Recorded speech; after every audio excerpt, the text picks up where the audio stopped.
조기유학을 가잖아요. 그 아이는 영어 포기하게 됩니다. 영어 유치원도 제가 보기에는 그렇게 큰 의미는 없다.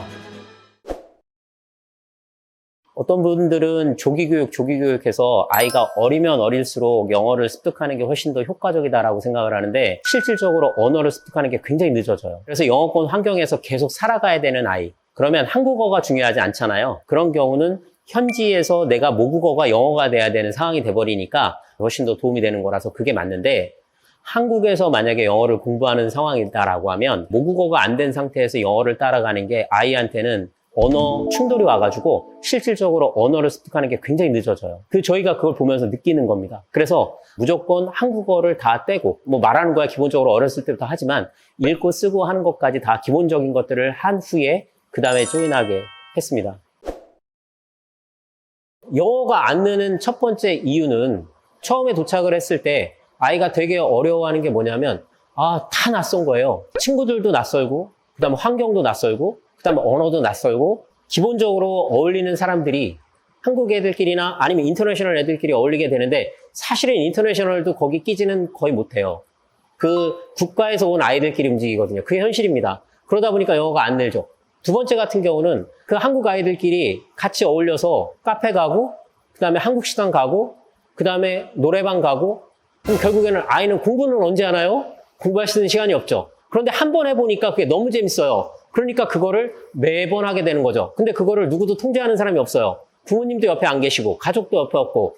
그러면 가디언이 옆에 있느냐? 가디언 옆에 없습니다. 가디언이 항상 역할을 하는 건, 아이가 문제 생겨서 학교에서 부모님 오세요 라고 했을 때 문제가 생기는 거거든요. 아이들도 굉장히 똑똑합니다. 그래서 본인들이 생활을 하지만 가디언이 안내해주는 부모님에 대한 리포트는 잘하고 있습니다, 잘하고 있습니다, 잘하고 있습니다 밖에 없어요. 그럼 부모님은 모를 수밖에 없죠.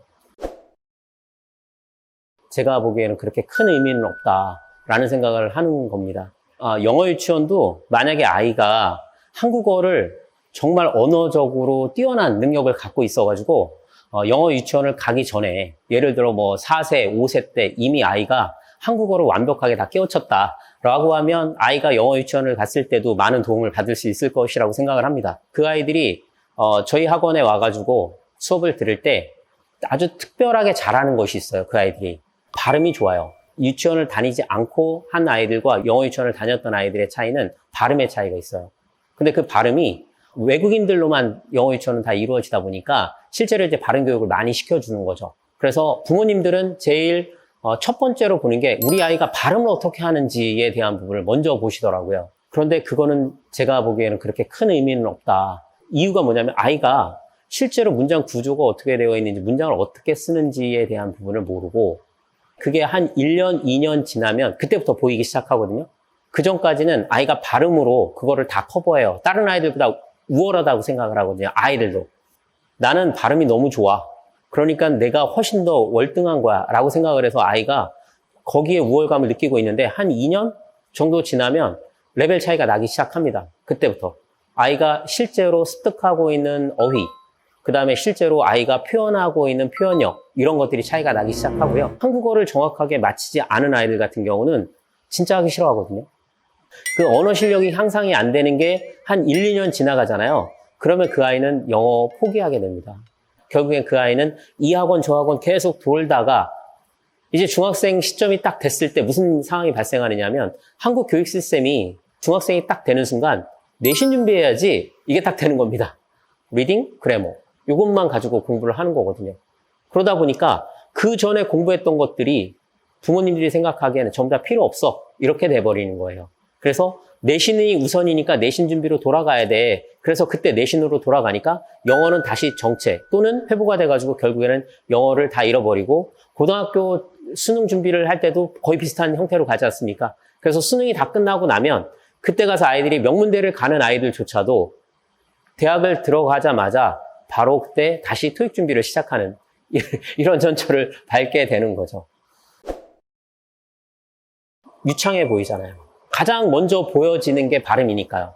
근데 어떤 경우가 있냐면, 저희 학원생에 이런 경우가 있어요. 뉴질랜드에서 1년 동안 엄마랑 가서 조교학을 하고 왔어요. 6학년 때 갔다 왔대요.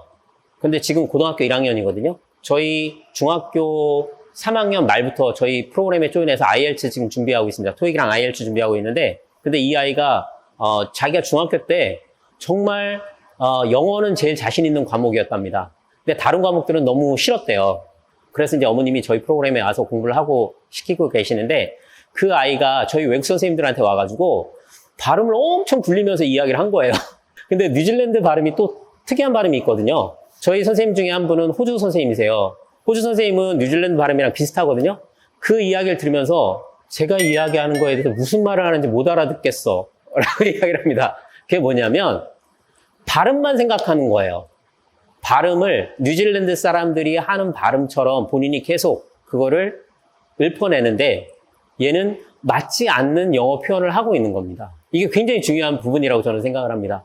언어를 이야기할 때 발음에 대한 부분으로 신경 쓰지만 실질적으로 얼마나 정확하게 자기 표현을 했느냐에 대한 부분으로 이해를 하는 거죠. 그래서 거기에 문제가 좀 있지 않나라는 생각을 합니다. 언어가 뭘까요? 언어는 커뮤니케이션입니다. 그럼 커뮤니케이션을 할 때 어떻게 커뮤니케이션을 하느냐?